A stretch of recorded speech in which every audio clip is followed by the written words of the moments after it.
Struggling with the back fat, the man boobs, a big old belly, you're getting out of breath, walking upstairs, you want to be able to play with your kids someday, this video is for you. My name is Luke. I've lost 120 pounds.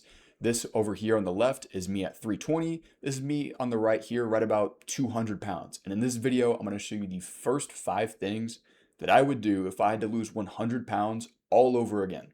And then at the end, if you stick all the way to the end, I'll give you a bonus step as well, which will help you get faster results. So let's go.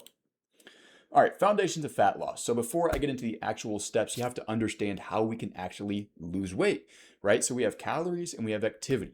Now, the only way to lose body weight is to eat less calories than you are burning. This creates a caloric deficit, right? So if you think about this like energy, if you take in less energy than you are putting out into the world through breathing, through your heart pumping, through walking, through typing on your desk at work, you are going to lose body weight because your body will have to tap into either your muscle or your stored body fat for energy. And I'll show you how to make sure that we do lose fat and not muscle later on. All right, so the best way to do this with speed wise is 0.5 to 1% of your body weight lost per week. So example here is if you're 300 pounds, 1.5 to 3 pounds per week is a great place to be in, right? The thing is, sustainable does not mean you have to go slow. So if you're 300 pounds and somebody tells you, yeah, you have to do this sustainably at half a pound per week or 1 pound per week, it's going to take you a long time to lose that weight. If you got 50 pounds to lose, that's a year at that rate. So don't believe anybody that tells you you have to do this sustainably, because here's proof. And I got proof with my clients as well that I'll show you, but the proof is in the pudding. Sustainable does not mean slow. Sustainable is the rate that you can sustain to get to your goal weight, which means that, fat loss in itself is unsustainable, right? Like you're not going to be losing fat forever unless you keep doing what you're doing, which I'll show you how to not do that by the end of this video. But fat loss is not sustainable in itself.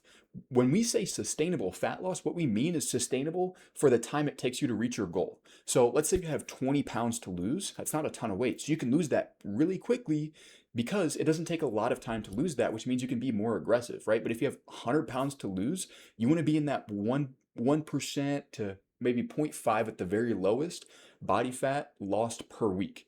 And like I said, if you're 300 pounds, that means 1.5 to 3 pounds every single week. Now, the best way to structure your foods here, and I'll get on specifics later, is high protein, low fat, and high carbohydrate, unless you are diabetic or insulin resistant. More on that later. All right, so here's a couple weight loss graphs from some of my clients, so you can actually realize, like, I'm not just spewing random stuff out into the world. This actually works.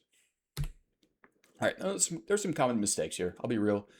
You got to eat enough protein to preserve your muscle mass, man. You cannot just starve yourself. You can't just fast all day and just decide to not eat, because what's going to happen is your body is going to think that you're actually starving. So it's going to start pull from all the tissue in your body.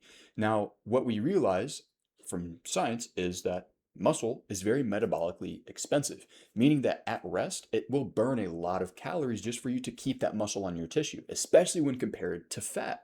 So with your body's pretty smart, by the way, and it realizes, if that muscle takes so many calories just to stay on my frame at rest, well, if I'm starving, I should probably eat that up first so we don't burn as many calories. So this is why crash diets and losing weight extremely, extremely fast, up to 2% of your body weight every week, is not the way to go, because you will incur muscle loss. Now, the best way to preserve your muscle mass, eat enough protein, 1 gram per pound of your target body weight. Biggest mistake I see is a lot of guys make with their protein is that if they're 250 pounds, they think they have to eat 250 grams of protein. You're not a bodybuilder. You just want to look better. Like, you just maybe want to take your shirt off at the pool and see a top 2 abs or just some loose skin. You don't want to be a social media influencer. You don't want to be a bodybuilder. You don't need 300 grams of protein. 1 gram of protein per pound of target body weight. Then strength train to maintain your lean body mass, right? You don't even really have to strength train to lose weight, but if you want to preserve your muscle mass, then I would definitely recommend it, 100%. 3 days a week, 45 minutes each is perfect for a busy dude. And then also, like I said earlier, avoid these extreme deficits like crash dieting, where you're starving yourself all day. You just are facing constant hunger. That ain't the right way to do this. You're going to lose muscle mass And if you're okay with that, then go for it, right? It is the faster option, but we also do run into the issue of yo-yo dieting as well, which I have heard a lot about. Now, another thing we can do is monitor your actual body composition, not just your scale weight. And this means, this is why I put my client Daniel's here, his progress pictures, weekly progress pictures, so you can see even if the weight doesn't go down a crazy amount between 1 month, if you see visible changes in the mirror, then you know you're still on the right plan, right?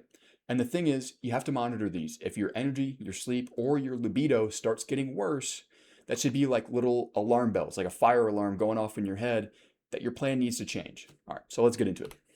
This is a metabolic first approach. Now, what I realized when I was losing 120 pounds myself is that insulin resistance makes fat loss considerably harder, not impossible though. I want to make that very clear. It's still a calorie deficit. It's not impossible. It just makes it a lot harder, right? And 45% of Americans between the ages of 25 to 44 are insulin resistant. So chances are, if you have some body fat to lose, that might be you. And the thing about being insulin sensitive, which is the opposite of being insulin resistant, is you have better fat loss, you have better muscle gain, and you'll have better energy. And this all comes down to how your body handles the resources. So if you're insulin resistant, say you eat a bunch of carbs or you eat a bunch of food in general, it's going to be transported into blood glucose, which is blood sugar. Same word or same things, different words, right? Problem is, if you're insulin resistant, the amount of insulin your body is producing, that won't be able to clear all of that blood sugar out. So then what you have is an overcompensation of insulin production. So you need more insulin to do the same job to clear that blood sugar out. And what that leads you to do, store more body fat. You'll have less muscle gain. You'll have less energy. You'll have more brain fog.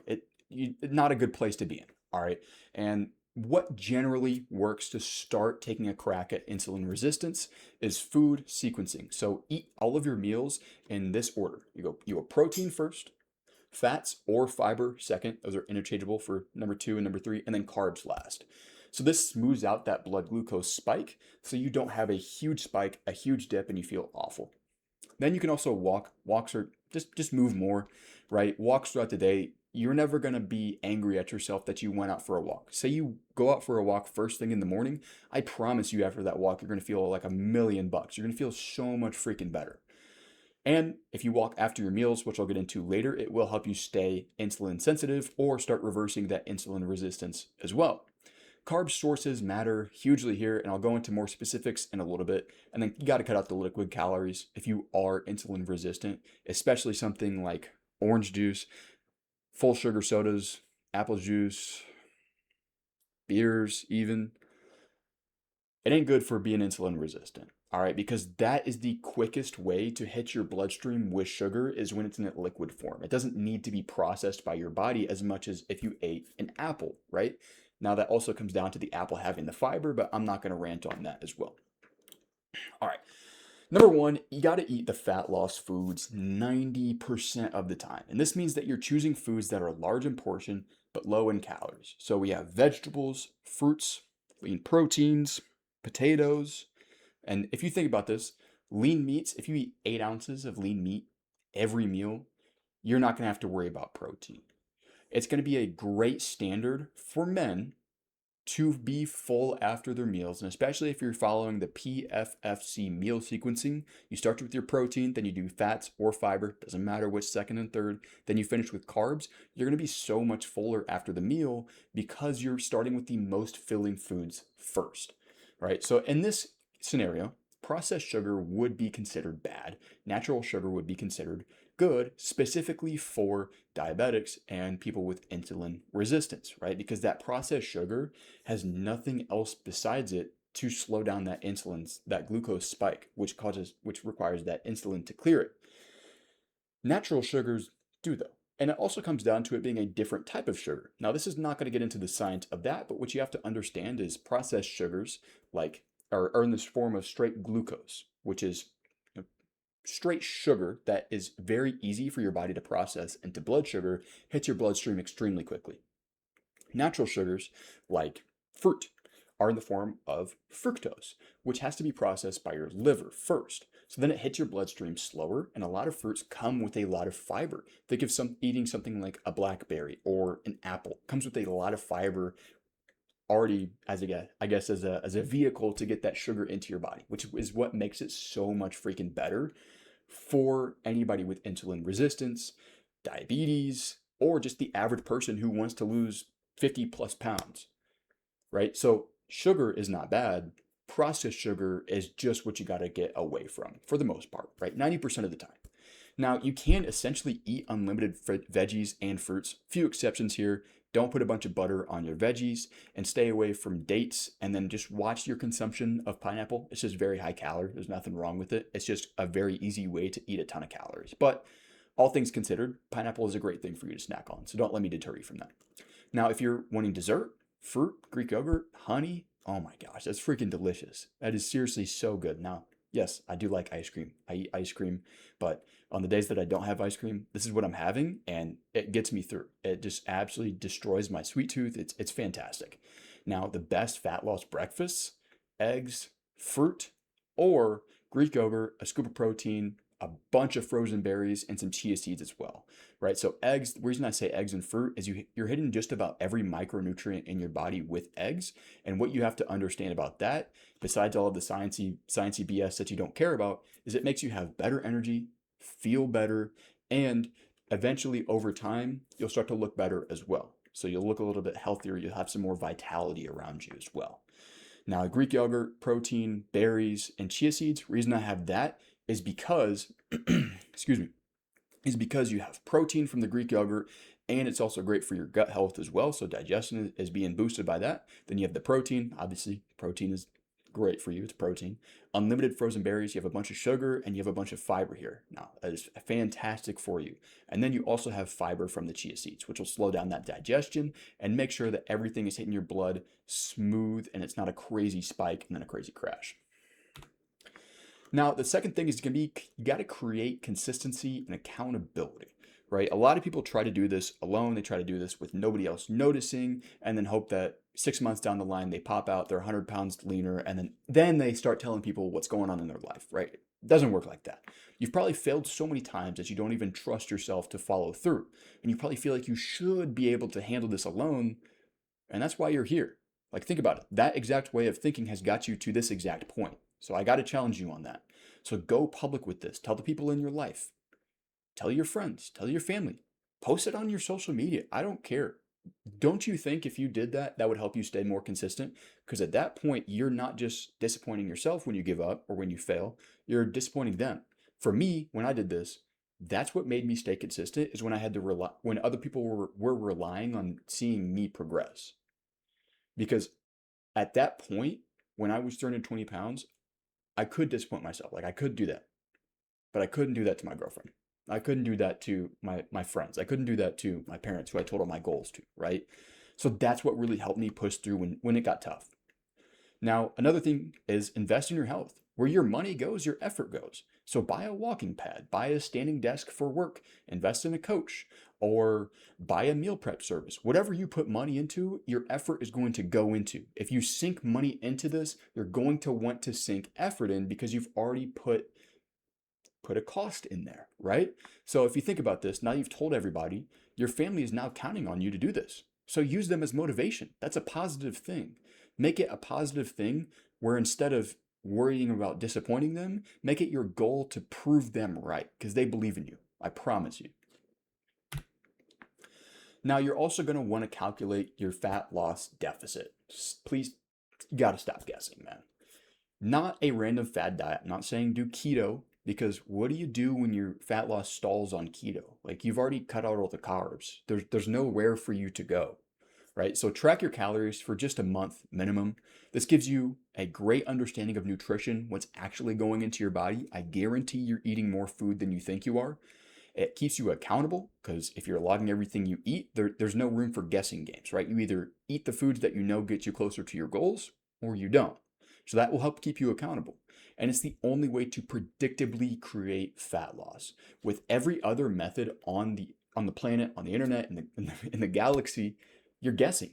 You're in keto, you don't even know how many calories you're consuming. You're just randomly cutting things out. You're taking a GLP-1, yeah, your hunger might be crushed, but you're still not losing weight. You're still eating too much. You still don't even know what's going into your body. You don't understand nutrition. So that's why you have to start tracking your calories for just a month. Just track the data.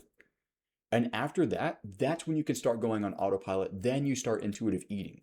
But all it takes is a month to start really understanding what's going into your body, but you have to be diligent about that. Because it's either 1 month of tracking your calories and the rest of your life you understand how to do it naturally without tracking your calories, or you spend years saying, I don't want to track my calories, it's too hard, it takes too much time, and you stay overweight. Real talk. So a great place to start with this is my free fat loss calculator, and the link for that will be in the description. Number 4 is going to be to move. So just aim for 7 to 10K steps per day. Right now, if you're moving 2,000 steps, just bump it up 2,000, okay? I understand there's a lot of bigger people in my audience who can't get to 10K steps a day comfortably, right? Like that's genuinely going to mess your joints up. It's going to mess your feet up. You're going to be gassed, right? So just give me 2,000 more if you're not even close to 7 to 10K right now, and that would be a big stretch for you. Okay, so just start with that. It's low impact, it's easy to recover from, it doesn't spike your hunger like a bunch of cardio, and it burns significant extra calories without intense effort. It's not like you're going on sprints, you're not doing burpees, right? I mean, I'm freaking scarred from burpees from doing them for college football. And it improves your mood. Have you ever gone on a walk and been like, damn, I'm pissed that I went on that walk? It improves your energy. And it will improve your metabolic health by making you more insulin sensitive as well. So just use a step tracker to stay consistent, stay accountable with this. Something like your Apple Watch, something like an app on your phone works great as well. And if you want faster fat loss, just go with the elliptical. It's the greatest joint-friendly fat loss tool available to you. I used the hell out of the elliptical when I first started because I wanted that fast fat loss. Like I was really prepared to put in a ton of effort for that. So I did use the elliptical quite a bit at that point. And that is going to be your best bet for burning extra calories if you do want to go really fast. Number 5, prioritize your protein. Just target 0.7 to 1 gram of protein per pound of your goal body weight. I should have edited that, but goal body weight. This will keep you full. It'll reduce your cravings. It'll also preserve and then even build lean muscle while you're losing fat, especially if you're not consistent in the gym right now. If you prioritize your protein and you start lifting out 2 to 4 times per week, you will build muscle while you lose weight. Now, it also increases the thermic effect of food, which means your body has to burn calories to digest protein. So this will raise your body temperature as well, and you will realize this is where the meat sweats comes from because your body's spending energy to digest that food. Now, the best sources for protein, you have chicken, eggs, Greek yogurt, fish, beef, protein powders. What you have to realize here is all of these are whole food options besides the protein powder. Now, there's nothing inherently like crazy special about whole foods. Like they're not magical. They just help you stay fuller. You'll feel better on them. You'll have more energy, less brain fog. It'll take longer to digest compared to super processed foods like protein bars or anything like that. Now, that's not to say that protein bars or those protein snacks are bad for you. They're not. There's just better options that will help you get better results. Now, the bonus is digestion. So if you're not digesting your foods properly, you're going to have bloating, you're going to be inflamed, you're going to have fatigue, you're going to be sluggish, brain fog, and then you'll have slowed fat loss as well. So if you want to improve your digestion, just do this. Start with this. There's obviously a lot more you can do. You can get down super deep into the digestion rabbit hole, but start with apple cider vinegar before your large meals. Just walk for 5 to 10 minutes after your meals. This will help you digest better, because that motion will help. Also, when you're standing up, that motion from walking will help pull the food down deeper into your stomach, digest it faster, and the apple cider vinegar will raise your stomach acidity, which will allow you to break down that food faster and more efficiently. The problem with a lot of people that they have is that food sits in their stomachs for so long because they're so backed up because they just made a massive meal that they end up having bacterial overgrowth. And there's a lot of different problems that can happen when you do have bad digestion. So just be very aware of how you're feeling after your meals. And if you're not digesting your food well, just keep on going down this list. Make sure you're chewing your food very thoroughly until the texture consistency of applesauce is a great benchmark for that. 20 to 35 grams of fiber is really the sweet spot here. Anything crazily over like 50, 60, 70 grams of fiber, you start running into digestive issues. But without at least, 15, 20 grams of fiber at the very least, you also start running into digestive issues. So this is why it's extremely important to track what's going into your body so you know exactly how many grams of fiber, protein, fats, and carbs you're getting on a daily basis. And then if it's really bad, just stop snacking in between meals. This will also help with your insulin sensitivity as well. But what you have to understand is think of it like a wave that goes over your body. It's called the migrating motor complex. And this is essentially the wave of your gut cleaning itself after every time you eat a meal. And this only happens in a fasted state. So think 90 to 120 minutes after you eat, depending on the meal. So if you're eating every 90 minutes or you're eating every 2 hours, you're never going to have that migrating motor complex actually sweeping over and clearing out your gut. And like I said earlier, one of the problems that leads to bad digestion is bacterial overgrowth, where you never do clear that out. So now we're at the end. This is a fat loss blueprint. Eat fat loss foods. Trademark is incoming for that. Create the consistency in your life. Calculate your deficit. Move more. Prioritize digestion. And then, actually, that's the bonus. Prioritize protein. And then the bonus, prioritize digestion as well. And then if you want some help with this, these are some of the clients that I'm working with right now. This is obviously me. This is one of my clients, and he's lost almost 40 pounds now since February. And let's see, it is June right now. This is another one of my clients, and as you can see, it looks like he's almost got liposuction. This is one of my other clients, and he didn't have a ton of fat to lose, but we got him in great shape. And then this is actually my father, who was one of my first clients back in the day. And this is I think this was when we first started working together, and this was about 6 weeks transformation right here. So I'm not making any promises here, but I do have a guarantee where you will lose 50 pounds working with me one-on-one.